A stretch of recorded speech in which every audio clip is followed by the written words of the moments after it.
Welcome to DubLife Diaries, the podcast where passion meets the open road. I'm Joe Person, your host, and also a lifelong dubber. Buckle up, because this ride is just beginning. This podcast is sponsored by Volksmania Magazine. Good times, great cars, awesome Volksmaniacs. Visit Volksmania.com to learn more about this class-leading VW magazine. Welcome back to DubLife Diaries. Imagine buying your first Volkswagen, falling so deeply in love with the culture that you eventually end up owning more than 200 of them. And yes, that's not a type error, 200 of them. Now imagine taking that same obsession and turning it into one of the longest running Volkswagen clubs in the Mid-Atlantic, creating artwork seen around the world, inspiring generations of enthusiasts, and somehow balancing it all while raising, are you ready for this? 8 kids and working a full-time career. Today's guest has lived every corner of the VW culture. He's an artist whose work has appeared in magazines across the globe. He's a skateboarder influenced by the legendary graphics of the 1980s, and I remember those graphics so well. He's a BMX racer who still lines up at the gate. Riders, are you ready? Watch the gate, because I did that too. I raced BMX for a number of years myself. So yes, he still lines it up. He's the founder of Strictly VW's Auto Club, a community that's been bringing Volkswagen people together for more than 27 years. And whether you know him as Jason Wharton or simply as JBug, chances are you've seen his artwork, you've crossed paths with him at a show, you've been inspired by his passion that he is pouring into this hobby for decades now. This is a conversation about chasing creativity, about building a legacy, about staying true to your passion, and proving that sometimes one little Beetle can change the entire direction of your life. Today, I am joined by Jason JBug Wharton. Welcome to DubLife Diaries. Oh my gosh, thank you for having me. That was an amazing intro. Man, you are so welcome, man. I'm excited for this one. I've been following along in the background, watching you for a number of months now, especially since the Volksmania magazine stuff has happened for me. Speaking of them, let me give a shout out to my quick sponsors, and then we'll dive right back into this. Shout out to Volksmania magazine. You guys know how I feel. Flyest VW magazine on the face of the planet. These guys deserve a watch, a check out, a like, follow them on social media, but more than anything, check out their website, volksmania.com. I've got a discount code that you can use for your subscription, DubLife10, DUBLIFE, the number 10 at checkout. You'll get 10% off. That's US subscribers only. Also, shout out to the Salty Dub. From the beach to the bay, Salty Dub is tearing up the west coast of Central Florida with epic events and swag. The website has been getting all kinds of work and stuff. So the swag's up.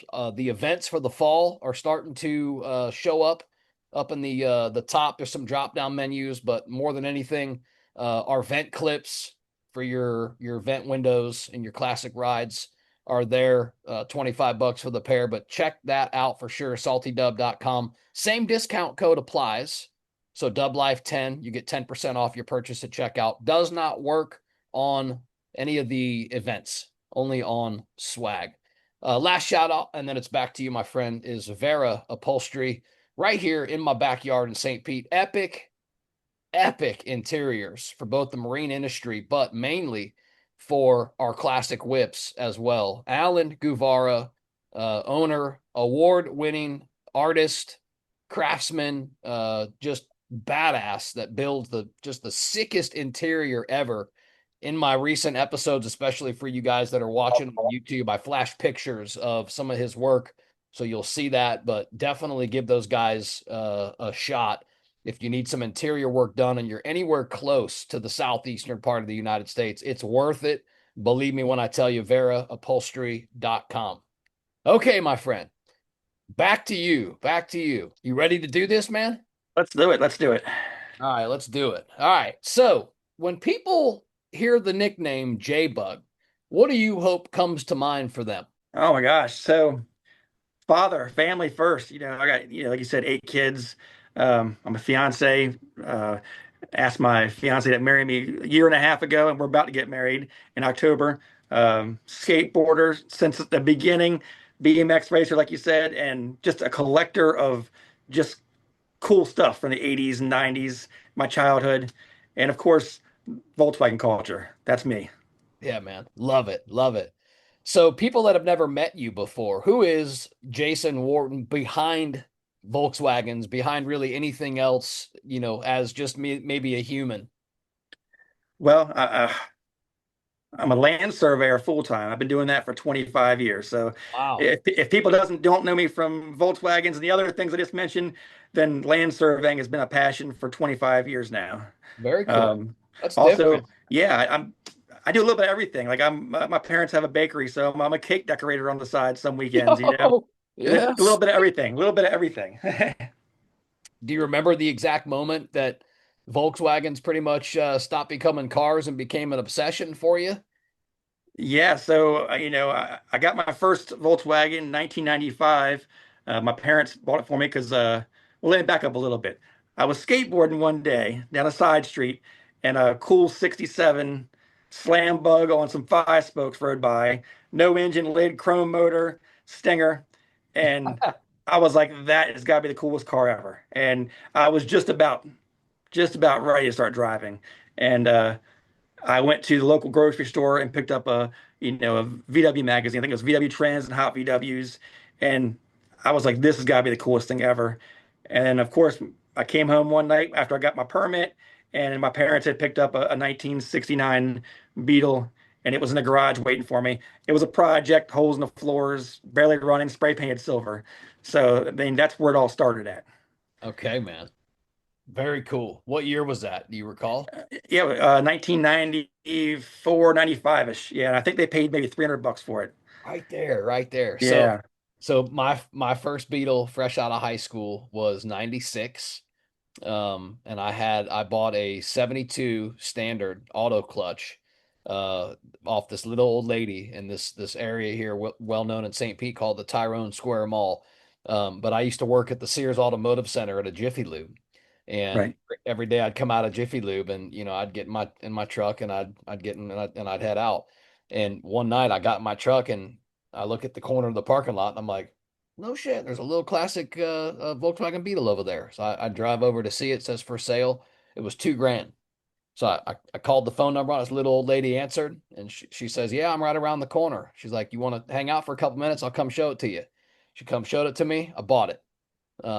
Very cool. Yeah, love those times. Uh, Mhm. Only 70,000 miles on that car at that time, and it was a fun car. I had many East Coast trips, many surf trips with my buddies. Again, I raced BMX as well all through my teens. So many a times we had BMX bikes crammed all over that roof rack, and just had a great time in that car. But Yeah. yeah, man, good stuff. What for you has kept this kind of obsession alive for now more than 3 decades in your life? Man, it's just to me it's fun. It's enjoyable. I love it. Taking something that might I find it's broken down like a Volkswagen, learning about it and then repairing it and getting it back on the road. There's a good feeling about that, I think. So, saving them. Over time, I mean, this is a lot, brother. You've owned more than 200 of these things now. I mean, at one point, did you realize this probably wasn't a hobby anymore for you, or Yes. So, how that came about. My parents have been real supportive about the whole Volkswagen thing. And so I got my first car was a 69. My father helped me out that he wasn't into cars, wasn't mechanically inclined, but we fixed that first 69 Beetle using hardware store parts. I think the floor pans were aluminum trailer skirting and sheet metal screws and tar, and oh, we, cool, man. yeah, we hand painted that car with like a almost like a Rust-Oleum, brush painted it. It was to me, it was great though. It was cool. It was a good time spent. And then from there, we were riding down the street one day and somebody had one in their driveway. And we asked about it. He's like, sure, take that for $50 if you want it. So we went and got it. We pulled it back home. It was a 72 Super Beetle. And then I think from there, my parents were just real supportive about it. We drive around the weekends and see one in the driveway and go talk to somebody about it just to get their story about it. And it would end up coming home with us somehow. And I'm 17. My parents got a beautiful house with a circle driveway, and there's 7 Volkswagens out back because on the weekends I'm grabbing them and picking them up. And me and my buddy Jim Lether were under them all night long, fixing them, repairing them, and then flipping them, But back then it was you buy them for 300 bucks and you made 1,500 bucks when you sold them, and it was like it was wonderful, that was a lot of more money back then. They say the apple don't fall too far from the tree. Hey guys, this is his driveway behind me. All Yeah, right. that's current. That's today. Awesome, man. So you're talking about your parents. I'm interested to hear a little bit about your kind of your upbringing. What was your childhood really like growing up in Maryland? So Maryland, the side of Maryland we're from is kind of beach town. We're about 20 minutes from Ocean City, Maryland, like a tourist area. But Maryland Eastern Shore is very slow paced, 4-lane highways. There's probably still dirt roads, a lot of farmland. Um, Skate culture was big time. Where younger, Ocean City was a hot spot for that. Um, yeah, so I mean, it was just a really cool place to grow up. Cool. Now your family, from what I saw in your background and your past, your family had a very strong, creative background. I remember seeing something about your grandfather having that sign painting company. Tell me how that influenced you as a young kid. Absolutely. So yeah, he had Casper Sign Studios. I'm not sure when it started, but he hand painted signs and fire trucks and truck lettering and storefronts probably up till the 80s when vinyl machines came in. And when vinyl machines came in, a lot of painters retired. But that's where I built my first Volkswagen was in his sign painting shop because it was huge. You could fit a fire engine in there. And Right. I just remember smelling that the paint smells and the thinners and the paintbrushes and all the signs hanging on the walls. So that stuck with me, to this day. Yeah, super cool. What about your parents? What lessons did your parents kind of, I guess, maybe teach you or influence or have influence over you that really still shape who you are today? So yeah, my parents are workaholics just like me. So growing up, they've had catering companies, cleaning companies, a limousine company at one point, and then they had like a beer, wine, and deli and turned it into a bakery. So I mean, the ideas were rolling. So that kind of stuck to me now. I'm doing the same thing, with all my hobbies and jobs, but they've always been supportive. If there's anything I ever needed or wanted to try, they've always been behind me, pushing, like, let's do it. What do you need? So they've been great. Hustlers, man. That sounds Hustlers. yeah, that sounds Yeah. awesome and Yeah. good and influenced it in you too. And that's awesome. Uh Jack of all trades, probably master of most of them. Right. Right. Yeah, love it, love it, love it. So skateboarding was big for you in your youth and your childhood. You discovered skateboarding graphics even before Volkswagens. What Mhm. was it about skateboarding graphics that really, stuck out to you, really grabbed your attention? Yeah, so I have an older brother and a younger brother. My older brother, Yancey, is 8 years older than I am, and he got into skateboarding. And I just remember I was probably 7 years old, and there was a Thrasher magazine, sitting in his bedroom, and I'm like, I'll check this out. And just flipping through those pages and seeing the skulls and swords and the crazy graphics of the 80s. I mean, Al Peralta. Yeah, yeah, Pal Peralta and Santa Cruz, yeah. and just after seeing them, I remember just sitting down and trying to mimic those graphics on paper, and that's how art started for me. Who were some artists maybe that you admired growing up, just so I can kind of detect the style? Right. Also, Jim Phillips is a Santa Cruz artist, Hmm. and Vernon Johnson is the Pal Peralta artist. So those two are in skateboarding were who I saw in the magazines the most. And then, later years getting into cars, it was Ed Big Daddy Roth, the Rat Fink artist. His hot rod style monsters were Yeah, unbelievable. They made you happy, they made you smile, and they're cool. yeah, yeah. So did you know early on in your life that creativity was really going to become part of your life, part of your career? Absolutely. Drawing from a young age, and I remember doing little contests at school, elementary school, drawing up things for rewards like candy bars and things. And then I started drawing things, and at the time, my parents had a beer, wine deli, and they used to hang my artwork in there, and I'd sell them and hustle them for 25 cents or 50 cents. So it's Yeah, cool. always been there. Super cool, man. I appreciate that because so I've always been in and around sales, and I grew up around my father who was always a businessman and was always selling.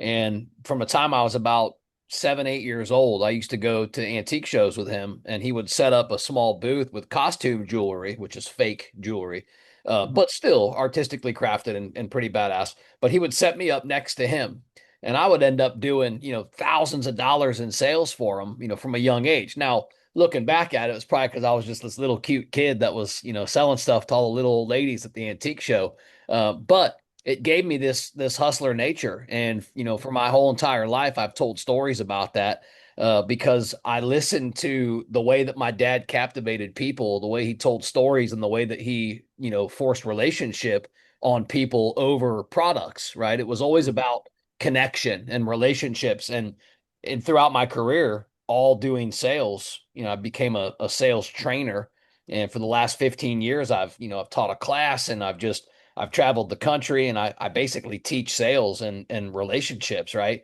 And I Right. always tell stories about how I grew up like that. So it's interesting to me always that what we're around and how we're influenced, how it ends up becoming us. Yeah, absolutely. I use all those skills today, and even land surveying or whatever it is, art, just talking to people. At one time, crazy for a couple years there, I wanted to sell baseball cards. I thought that was the coolest thing ever. And this was probably mid 90s. That was a big thing. And he bought me jewelry cases. I put them in his, the deli and sold them out of there. So it's always been pushing, learning business. Yeah, it's cool though, man, that he gave you that outlet. Yeah. Let's go back to to Volkswagen for a second. I want to touch on your first Beetle. I know we briefly touched on it, but and I know you said you restored a lot of it with Dad, but how important was it to you at the time that you kind of had this father son project? Looking back now today as a grown man with your own kids, Yeah, um, yeah, and definitely it made me respect it, because the car that they bought me was not a running driving car. It was just pretty much a shell and a project. And my dad's like, if you put this together and learn about it, you'll be able to repair it, you know, and you'll respect the car. You know what I mean? You're not just going to jump in something that's already running and driving. And I appreciate that. I mean, that's amazing. it's life lessons Yeah, straight. life lessons. Yeah. Yeah, yeah. He brought you to your first car show or your first Volkswagen show back in the day, right? Yeah, so Yeah, tell me about after I had that first bug, I didn't know a lot of people yet. I didn't know there was a bunch of Volkswagen people out there, except for in the magazines, and magazines in the 90s, a Generation X and back, magazines then were our social media. You know what I mean? everything.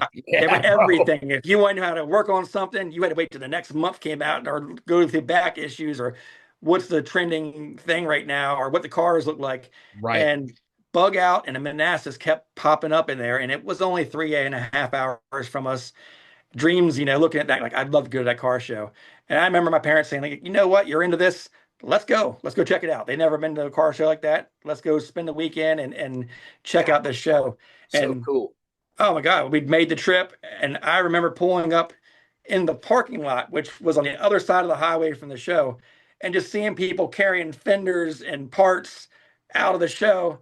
And then the parking lot had just as many cars, Volkswagens out than it did in. So just pulling up there, I was like, there's people like me. This is amazing. I can't believe this. But Yeah, then awesome. going into the show, and they had slalom and drag racing and water cooled, air cooled spots in there and vendors and just going in there and seeing the cars that I've seen in magazines before having features. It was like seeing a movie star. And that just stuck with me. And I think that show, I started going to that show in 95. And so the track is Old Dominion in Manassas. It closed probably 5 to 8 years ago, and it's now a townhouse community. So that Wow. show is done. Okay. So that one hurt. Was there, a car that you might remember that really, changed it all for you, or that you were, you said it's like seeing a celebrity. Was there any one that you really remember that stood out? There was a few of them in there, but the one that I saw in the magazines, and it was a trends car. It was a yellow and white oval, lowered, and just very retro custom. I mean, it looked great, and I just remember going in the show, and this thing had carpet under it with the mirrors, and they had the wheel taken off with the chrome drums, and Yeah, yeah, just yeah. after seeing it so many issues, and then seeing it in person, it was like That's crazy. Yeah, that's the car. So cool, man. My first was Bug Jam down here, which is a big show. You know, there's still 900 cars. It still goes on. A matter of fact, these guys were at the last one. They come from all over the southeast and come down there. It's a great show, but 96, 95, the year actually before I bought my Beetle, I was already into them. I was already into Volkswagens. I loved them, and I was looking for one, right? So I go to Bug Jam for the first time, and just like you, similar experience. I'm like, dude, there's a lot of people that are into this, and there was Mhm. cars everywhere. And like you said, wheels taken off and the mirrors set up everywhere, and they're on, big blankets, and people are set up. It's like, lowrider culture was really big back then. So a lot of mini trucks, etc. My brothers, I have two older brothers that were into and stuff. So I kind of wanted to find my own lane, and man, I Yeah. sure did with Volkswagens for sure. But I want to talk about these 200 plus cars, that you've had or you've had and sold or flipped, or Mhm. as the story goes. I kind of heard about how somebody accumulates that many. You had support, and Yeah. back then cars were $50, $100, right? So Mhm. that's the how. But what I really want to hear is, now that we know so much about them and we can identify, what were some of like the most rarest, cars that you accumulated over time, or maybe some of the most memorable vehicles that you did at one point own? Okay, so yeah, I think probably the third or fourth car I picked up. We were going through an advertisement local here, and this was in the 90s, and up near the beach. The first car, like I said, it was probably the fourth car we picked up was a $300 57 oval. Oh my And God, dude. yeah, and I remember looking at it, I'm looking at my parents being like, this is a good deal. Like we should go look at this. And we drove there. It had buried itself up to the lug nuts, and Wow. but it was all there and it was $300. That's probably one of the best deals. Looking back now, I wish I still had that car because I picked that car up and we drug it to high school, and the Votech teacher that did welding was like, hey, bring it in here. We'll put pans and heater channels in it. You can learn about that. So Wow. that was a great car, man. Yeah, man. I bet. Any stand out that you regret selling the most? My gosh, after you drive them for a while, I regret selling a lot of them. I mean, I've had 5 or 6 ovals. I've had a couple 67s, and they are always a fun car. They have a fun year. Um, I've had a notchback. I've had double cabs, single cabs, a little bit of everything. So I think I get attached to all of them before they sell, and then I'll flip them and drive them for a few months, drive them for 6 months a year, and then let them go, and then take that money and buy two more, and Right. double Yeah. my inventory. Yeah. Yeah. Awesome. Good strategy. Looking back, did you have any that were a total pain in the butt, man? Any that stand out that fought you every hmm step of the way? So this was just probably 6 months ago. I had a 73 thing, and the gentleman restored it probably 8 years ago at like a rotisserie restoration. I mean, it was painted underneath. It was mint condition. Wow. Unfortunately, he passed away. And the thing sat covered in the garage for about 8 years. And his wife contacted me. She knew I was into the Volkswagens and sold it to me. And I got it. First thing was the fuel lines and going through it. And I could stick a screwdriver in the gas tank and it stood up from all the old gas and it had varnished. Wow. So I completely went through brake lines, gas lines, changed the oil, valves were stuck. I went through the whole thing and I can never get it to run right. And it's just crazy that the most perfect car has given me the most trouble. And I've had some of the most horrible, patinated, rusted out cars that I would drive anywhere. Right. Yeah, but that thing, yeah, it got me. It had me so frustrated. Do you look back at any of them and have any stories on ones that you bought knowing that it just made zero financial sense to buy it? Oh my gosh. So there's been times that people have contacted me and been like, I have an old Beetle in the backyard. We know you're the bug guy around here. Come take a look at it. And I just know I shouldn't bring this home. It's rusted. It's bad. But then they're like, just give us 300 bucks for it. And I feel bad because I see it buried back there. I'm like, somebody could use something off this or, yard art even. So I yank it out and bring it home, and they probably should have stayed there. In my head, I'm thinking, why did I buy this? But that's happened plenty of times. Let's talk about the market because, just even saying, buying a car for 50 or 100 or 300 or even $1,000, Oh my God, it's I mean, unbelievable, shoot, even the 2000 that I paid for one in 96 is dirt cheap next to what they are, now. But yeah, man, give me your take. How's the market changed since the 90s? So yeah, so that's one of the biggest reasons I got into Volkswagens was a JC Whitney catalog, and you could go in there and you had to fill out a paper in the back for what you wanted and send a check in. But things were so cheap back there in those catalogs throughout all the companies, and then everybody seemed to have parts in the garage. Um, Cars were cheap, parts were cheap, but now it just seems like it's all getting a little scarce. They're getting a little more collectible.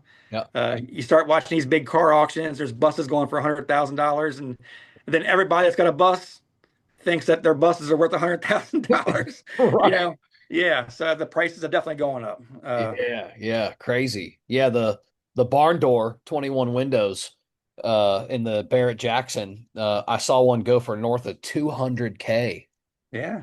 Bro, that's Isn't crazy. that Right? crazy? But Crazy. somebody that has a regular bus that's rusted out will say, "Oh, I just saw one go for 200,000, so this has got to be worth a lot," And I'm like, Right. "Nah, I'm still on these 1990s prices."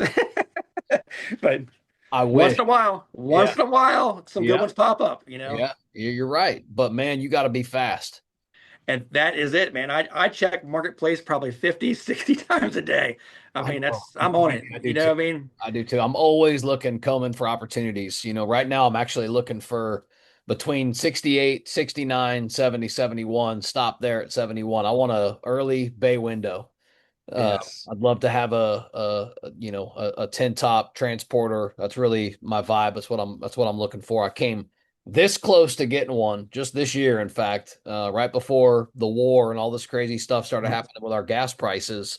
I actually had a guy that was going to trade me for one for he was going to trade my Carmen Ghia, but before I had it painted and before I had any of the work done to it, um, man, I was so close to getting that. It was a nice bus. Yeah. I was close. It was going to be a good trade, but all things for different reasons and everything in life, and it's completely fine.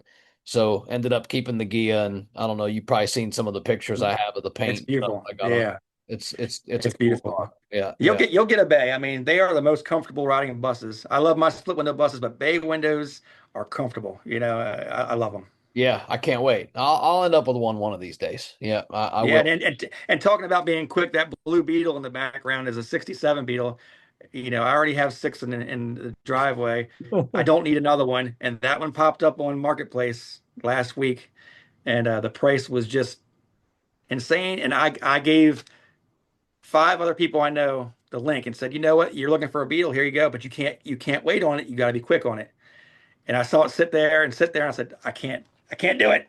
Yeah, So I yeah, wrote the guy, yeah, I'm like, look, if yeah, if nobody's picking this car up, let me know and I'll be right over. And he yeah. said, well, somebody is ahead of you, and I'll let you know. So I figured it was long gone. The next morning, he hit me up and said the guy passed on it. I'll send you more pictures and some more information. And I'm like, no, I'll be there in 20 minutes with the tow bar. Like, you just go ahead and get it ready. And of course, I get it home and I drove it off the trailer and I look underneath. There's no rust in the pans. The heater channels are good. Wow. And then I got 10 people saying, hey, I'd buy that from you. I wish I'd known it was for sale. Like, no, you got to be quick on this stuff, man. When Yeah, it pops up on Marketplace, you yeah. got to think quick. I am a marketplace fiend. I Yeah. think I probably spend too much time on marketplace. No, I do. Yeah. A lot of people think I'm doom scrolling. I'm not. I'm looking for opportunity on marketplace. I Yeah. don't My, care my about the feed. I'm looking for opportunity. Ari always tells me she doesn't have to worry about me cheating with anybody. She has to worry about me talking to Bill about a '67 Beetle on Yeah, Marketplace. yeah, yeah. Right on, man. Right on.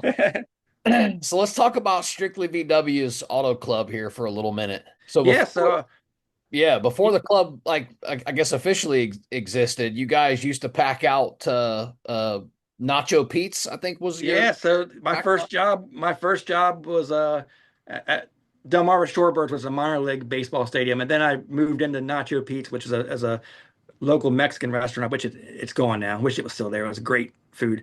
But anyway, I'd already had my Beetle, been to the bug out. I was already hooked, and I talked to the owner and said, "Can we do a little car meet out here?" And he's like, "All cars?" And I'm like, "Nah, just strictly VWs, you know."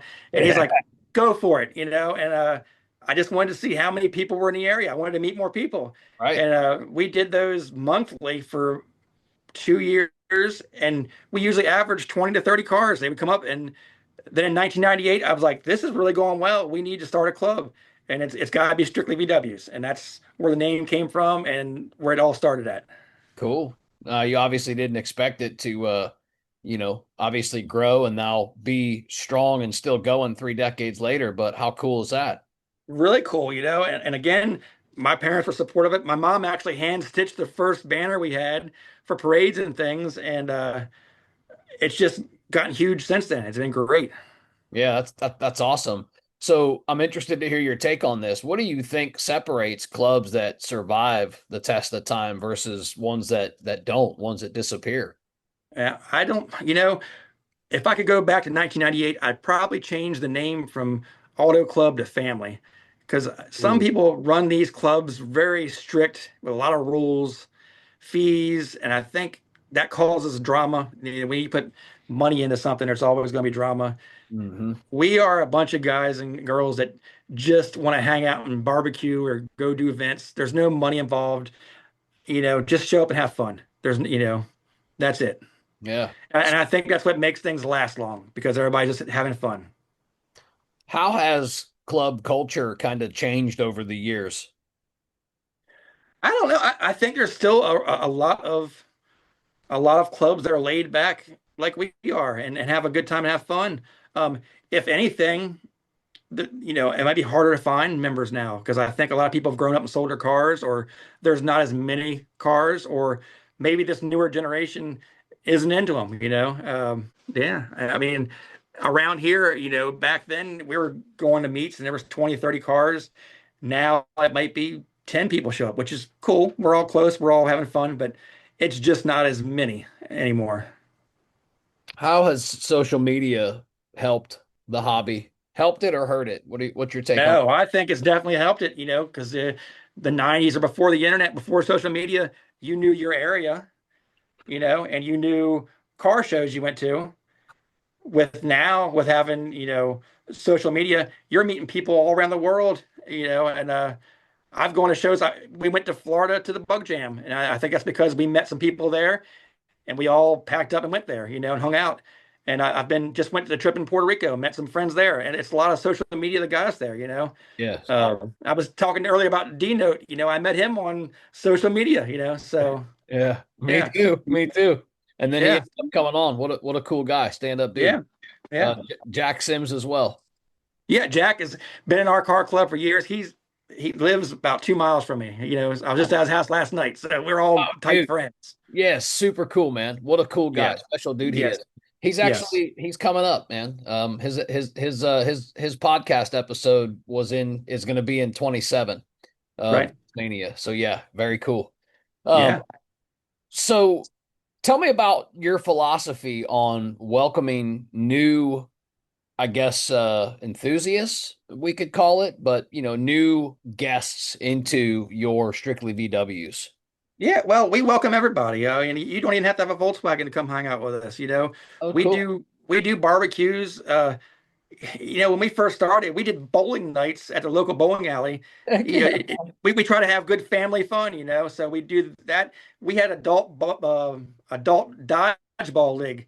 We did that one year, So there's no rules. Just come and have a good time, and as long as there's no drama, you're welcome. And that's it. We just welcome everybody.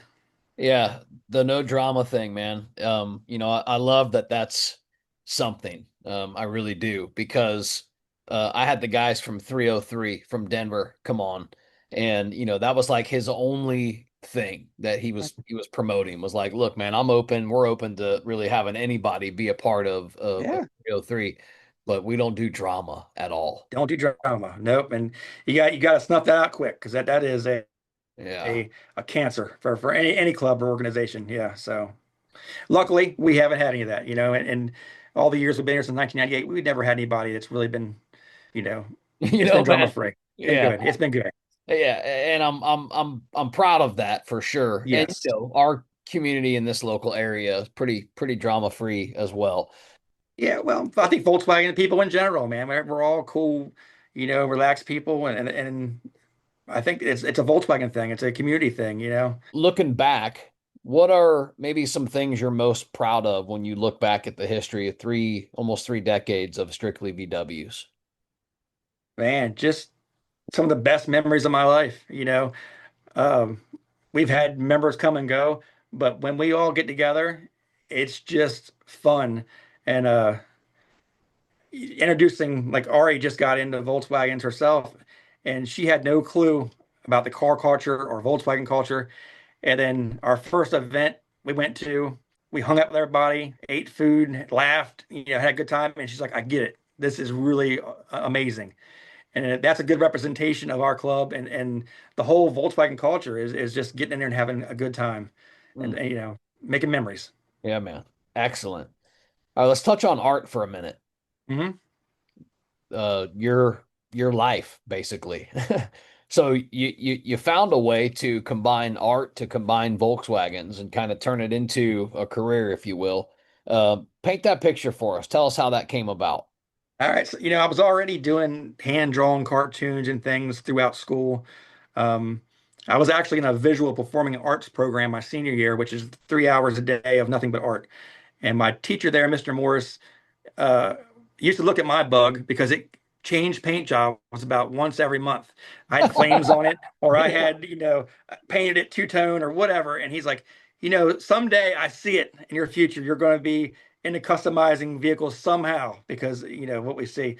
Um, from there, though, uh, it had been about 2004 when Volkswagen started getting big and Rat Rod started getting big. And a buddy of mine, Scott Boyce, came over and said, would you be interested in pinstriping? I think you'd be really good at it. And he gave me some pink one shot and a paintbrush and said, go practice with it and see what you can do. And man, I painted and practiced, painted his helmet, and then I had a Volkswagen and I decided to give it a try, painted up the back end. Everybody at the local car meet saw that, of course, and they wanted their cars done. And looking back now, it's like it was so horrible. But everybody wanted the pinstriping done. And then a motorcycle company, Loaded Gun Customs, Kevin Dunworth, he's a big bike builder in the Delaware area, said, "Hey, I need a motorcycle painted I just built. Um, would you do it?" And I'm like, "Yeah, absolutely. Why not? I'll give it a try. I'm new at it, but I'll give it a try." And I pinstriped it, I lettered it. Then he told me this bike is for Discovery Channel for Cafe Racer TV. And it was on TV. It made Cafe Racer magazine. And from there, it was just crazy. Another bike builder, Adam Carnes from Carnes Customs, picked me up and he did the same thing. He builds bikes, takes them around the country, shows them, and then he sells them. But that's how kind of the whole magazine thing started, how the whole pinstriping and art thing started. Okay. Was there I guess it was probably around then. I was going to ask, was there a moment where you realized that people, like even from around the world now, are starting to recognize your artwork? But probably at that time, right? Getting into magazines and being on TV, Yeah. etc. Yeah. So when these guys, Kevin Dunworth, Adam Carnes, when they went to these shows, they would take me with them, and they'd announce me to talk to people about me, like this is Jason, he's a famous pinstriper from Maryland, and like they were talking me up, and I was like, man, this is crazy, and the I'd go from Maryland to Ohio, Chicago. We've been everywhere. I toured with the International Motorcycle Show, and I'd paint at some of their shows. And the amount of people that just come up to me and say, we know who you are. You're the pinstriper." And it was, from there, it's like, okay, this has gotten huge. It's really Wow. word has gotten around now. Yeah. Yeah, that's so cool, man. Um, Is there a difference in maybe the way you create art today versus when you first started? So yeah, I think when I first started pinstriping, I was looking at other people's design work and trying to mimic their styles. And then I think after Ah, you do it for years, you start building your own style. And now, if I paint something now, I can definitely tell if it's something I did because of how it's laid out and how it's painted, yeah, for interesting. sure. Johnny Jalopy came on and he said something similar about his own style, right? Mhm. Pretty cool. What inspires your style? I think a lot of people will just come to me and say, "Here's an idea I have. Maybe here's some color choices. Can you pinstripe it or can you letter it?" I do a lot of sign work as well and logos. Can you just put your twist on it and make it your style? And my stuff comes from the hot rod scene, custom culture, from a lot of inspiration from Ed Big Daddy Roth and the Rat Yeah. Finks and the Monsters and Hot Rods. I mean, that's my style. Yeah. Yeah, cool, man. Cool. Um, I'm interested to hear also about working with BMX companies and skateboard brands. So I haven't done too much with BMX companies, but I did the team that I'm actually on, Stay Rad Racing. I designed all their jerseys and their logos. As far as skateboarding go, though, I did a company in Texas, Fanine. I did some design work for them. And Speed Lab Wheels is a huge skateboard wheel company that's located here in Baltimore. They gave me my own artist series wheels. Yo, man. They actually have Volkswagens on them because they had to be me, Yeah, it's so Um, cool. yeah, American Waste. There's a bunch of smaller skate companies that have used my graphics and logos on their product. So Yeah. is that a project that kind of stands out as a highlight for you? Oh man, it's so cool. I would never think that you'd see my art on a skateboard or on some wheels somewhere with my name on it. That means the world to me. Yeah, so cool, man. Yeah. Do you have Yeah. like a dream collab with the company or something that might have not have happened yet? I don't think so. The companies that I've worked with have been great. I Yeah. would be up for working with anybody though. I mean, I think it's a great thing. Yeah, absolutely.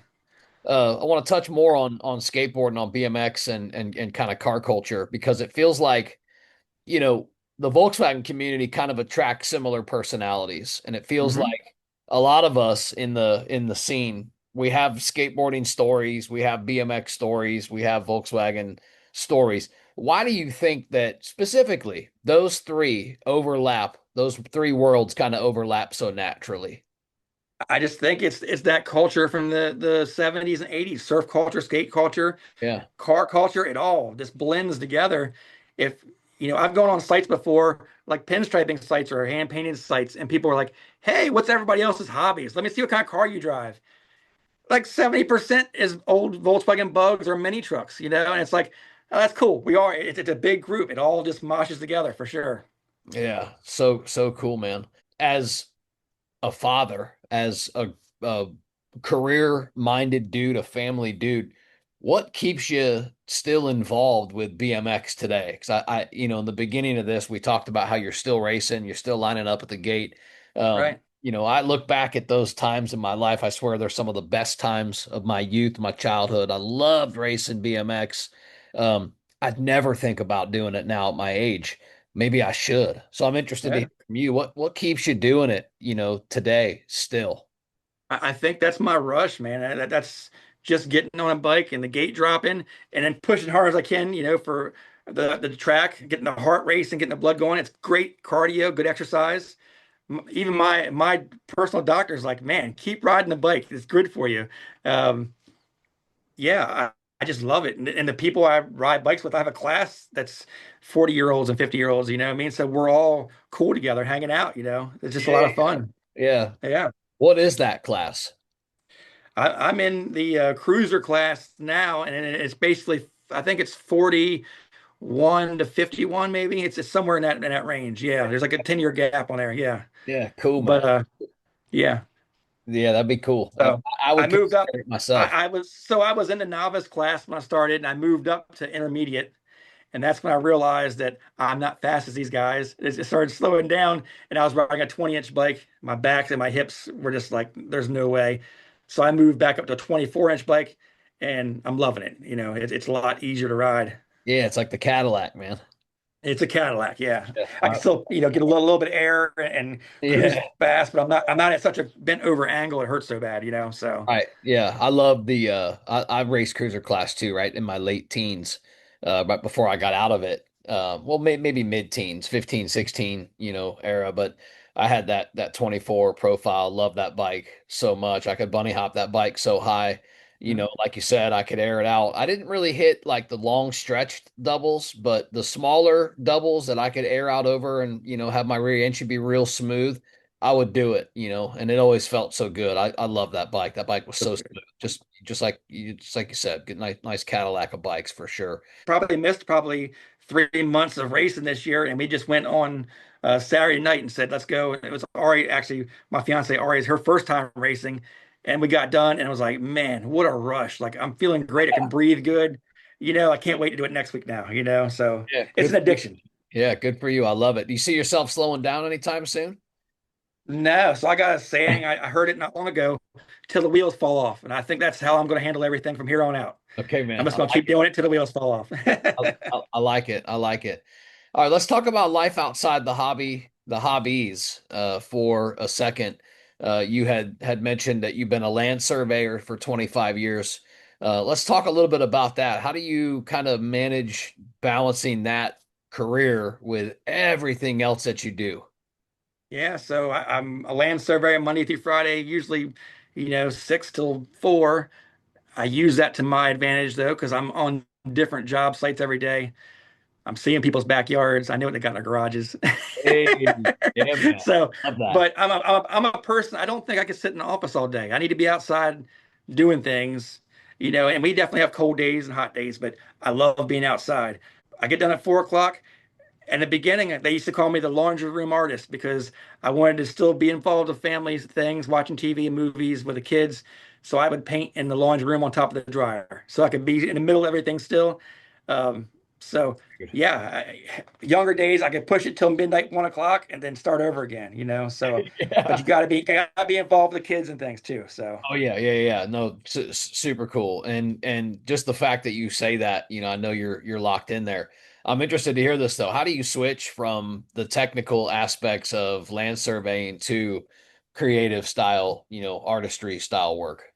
So yeah, so I think that, surveying, being creative, the arts, the Volkswagen, it's all working your brain because I do a lot of boundary work and construction layout. So in that aspect, I'm solving problems all day long, finding creative ways of making water run from one side of a parking lot to the other in the construction field. You get home, that same creativity is working towards art and cars as well. Yeah. It's the Interesting. same energy. Yeah, super cool. Now you're planning a wedding. It's going to be a Volkswagen theme wedding. Um, whose idea was that? Yours or Ari's? Believe it or not, she one day she said, what would be really cool? We should have now she's into it. You tell she's hooked now. Yeah. We should have a VW wedding. And I didn't know if she was joking or not. I'm like, are you being serious? And she's like, you want it to be serious? I'm like, yep. If you're good with it, we're going to do it. So she was all about it. So that was definitely her idea. What should people expect for the cruise in? All right, so we gave it a name. It's Pistons and Rings, and it's going to be at Cult Classic Brewing, and that's in Stevensville, Maryland. And it's on October the 24th, and we're going to open it up. There's a whole section to the left of the brewery that has these cool murals on the walls. That's going to be the backdrop. It has a stage, and then we're just going to fill it full of as many Volkswagens as we can. We're inviting all of our friends, our family, anybody can come, and we're just going to have a big party, man. We're going to bring some cakes in. The brewery's going to have food for sale, Oh, it and sounds awesome. it's just going to be fun. We're Yeah. just going to have a good time, man. I think it's going to be great. Yeah, love that. Love that. How is it sharing a passion with somebody that now understands the hobby, understands the passion, understands the community, yeah, talk on that for a second. How's that feel? Yeah, so Ari, when I met her, like I said, she knew nothing about car culture at all. I mean, she thought it was a bunch of old guys hanging out in a parking lot staring at each other's motors, and We went to the first meet, which was at Cult Classic where we're having the wedding at, and it was a Volkswagen meetup that our club and another club across the bridge did. And she's like, "Well, this is really cool." And then we started doing um, other bigger Volkswagen events, and she's like, "I just can't get over the community, how many people are getting together doing this." And unfortunately, last year we had an accident. I was driving my bus down the road. Somebody pulled out in front of us, and I made a sharp left turn to miss them, and I missed them. Unfortunately, Ari hit the door, and the latch came open, and she fell out in the highway and skidded across the road. Oh my Got God, injured pretty bad, broke some bones. Yeah, I dude. mean it was a rough recovery. She made it through amazing, and I'm like, she's never going to want to get in one of these cars again. I mean, that was a scary event, you know. Shit, dude. And it took some time, but she's like, it's not your fault. It's not the car's fault. You saved our lives, veering around that. And she's came around and like, man, she's tough. I can't believe it, but she's back into it. She loves it. We do events together now. It's amazing. Yeah, yeah. Wow. Hell of a story. And that's just absolutely crazy. Probably my wife's biggest fear. And she's always, checking those doors Yeah. and, because it is the doors are so light, Those old Volkswagens, that bus had those latches, like the pull latches, and they do not latch very good. So don't skip on safety gear. Like to this day, she's like, it's got to have safety seat belts, or I'm not getting it. So yeah. don't skimp on the safety. You never think it's going to happen until it does. Right, right, right. So I had a Yeah, 74 thing, had the windshield down, had no seat belts in it. My wife and I are coming back from mapping out this Skyway PM cruise on a November evening just last year. And we're coming back, and I go to get on the interstate. And as soon as I go to get to merge into traffic, I'm merging, and I go to pull over into the what would be the slow lane on the interstate. And I go to get over, and I look over my shoulder right before I jerk the wheel to get into the lane. And I had to jerk the wheel back and, like, kind of recover from this dump truck that was barreling down the road that almost just absolutely creamed us and took us out. I was probably doing 40, 45, just getting up to speed. He's probably doing 75. Whoop, whoop, whoop, whoop, whoop, whoop, whoop, whoop, oh just my going God. barreling by me.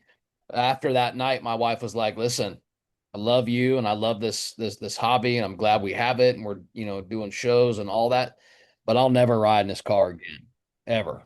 She's like, "No Yeah. seat belts, And, no roof. I can't do it." I'm like, "Yeah, I got no, and that's definitely one of the reasons why the thing I just had, other than giving me a bunch of problems, I let it go because it definitely has thin doors. There's no top. It's not a lot of safety in it.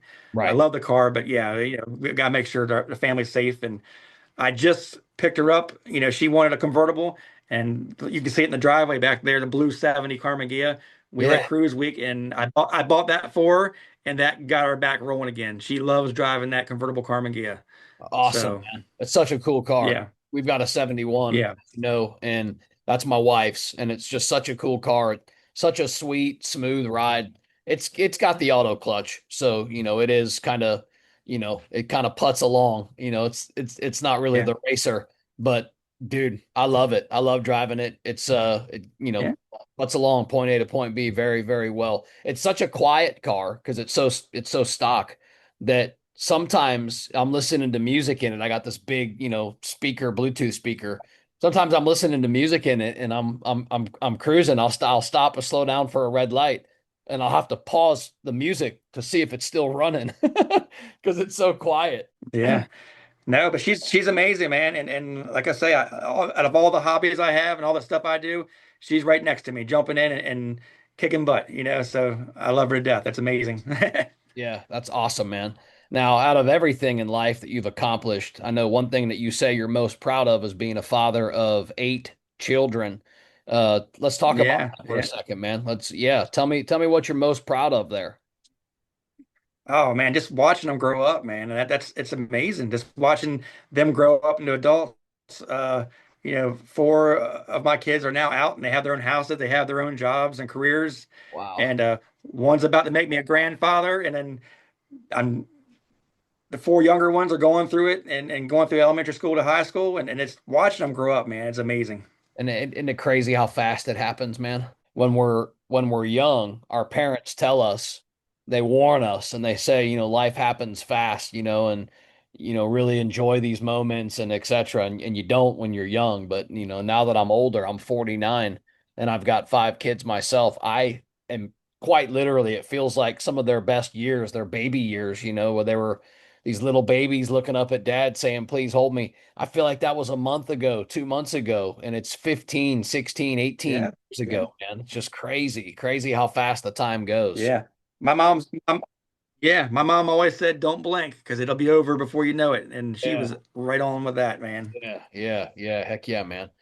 Let's talk about the future. What's next for you? I'm just gonna keep on doing what I'm doing, man. Collecting Volkswagens and racing and doing, surveying. So I just want to keep on rolling, keep on making art, keep on collecting Volkswagens and putting them back out there and restoring them and saving them and I'm gonna keep racing until the wheels fall off and then just keep going until I can't do anymore. Do you have any projects that you're most excited about, maybe in the near future here? Well, I mean, car wise, I got a 64 single cab right behind you. I've just about got it on the road. I took it for the first ride yesterday and I made it saw around the that post. block. So I'm working out. I saw that post. Yeah, so it went for its first ride yesterday, and we made it. But you know how it is when you first put a car together and you build it, you're waiting for something to go wrong, or a noise, or a smell, or And we made it around, and I got some other things to work out, but that first initial drive, we got it down. Excellent, man. Excellent. Are there, I don't know, is there any accomplishments that you're maybe still looking to accomplish in the Volkswagen world? I just finding, building a better car over and over again, learning more about the cars, building a better car. I think every one that I've done, I've learned something different on it, so that's good. What do you hope Strictly VWs looks like here headed into the future, maybe even, 20, 25 years from now? I hope it looks exactly the same way it does today. Just people smiling and having a good time and getting together and enjoying Volkswagens. Yeah, man. That's awesome.